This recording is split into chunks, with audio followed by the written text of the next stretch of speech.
That's what it's called. It's called pricing. But that's right. So we can measure like this. Have a whole lot more light. I love light.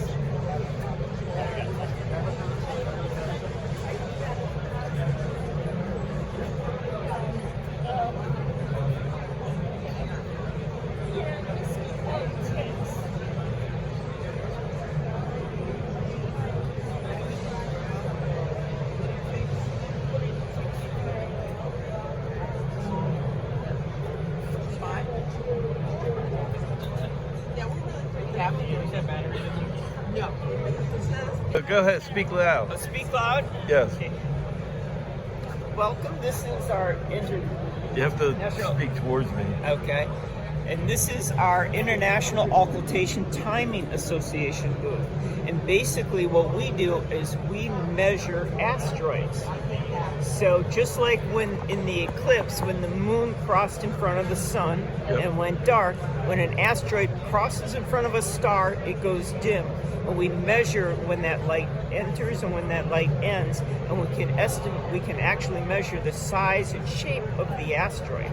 So that's important to science today, such as like the Lucy mission, the Pluto mission, even the DART mission, because we can confirm, one, the trajectory of the asteroid, and again, the size and shape of it. So when these missions go to study these asteroids and work with them, their paths are confirmed and such. We are a volunteer organization. We are global. We have a Asia group. We've got an Australian, New Zealand group. We got a group over in Europe. We also try, as you can see in our center poster there, we try to get local observatories and students involved with doing occultation. Do you know when these occultations are going to happen, or? Yep. We have a free program called Occult Watcher. You can load it. It's either web-based or PC-based. It does have Android and smart device-based. And you can put in your coordinates, and you can find out when an occultation is happening near you. Okay. So the fun part about working with us is you use your own telescope and your own camera to do this type of work, versus some where you have to use their telescopes and their cameras.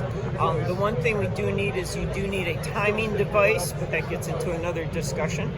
But if you want to, just try, go on Occult Watcher, put in your coordinates, find a star, see when it's going to occult, and point your telescope and camera to it and see if you can see that star disappear, because that's pretty exciting to actually see that happen. So we try to work with a lot of students in East Coast observatories. Basically, the observatories, when we're going after like 19 meg, 20 meg stars, very dim stars, we try to get those large telescopes to help and work with us. But most of us, as you can see, we've got smaller smaller over scopes. I use everything. You got this one, right? Yeah, that's a little small for what we're doing. It's kind of for one of the demos here. That is an AVI-based system. That is an analog-based system versus our QHY and our Astrid, our digital-based systems. I encourage people to go digital because your data is being used by scientific communities. Those FITS files, they got to be able to feed those files into their systems and use downstream processing on them.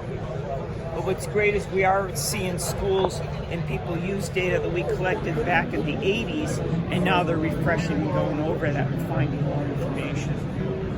All right.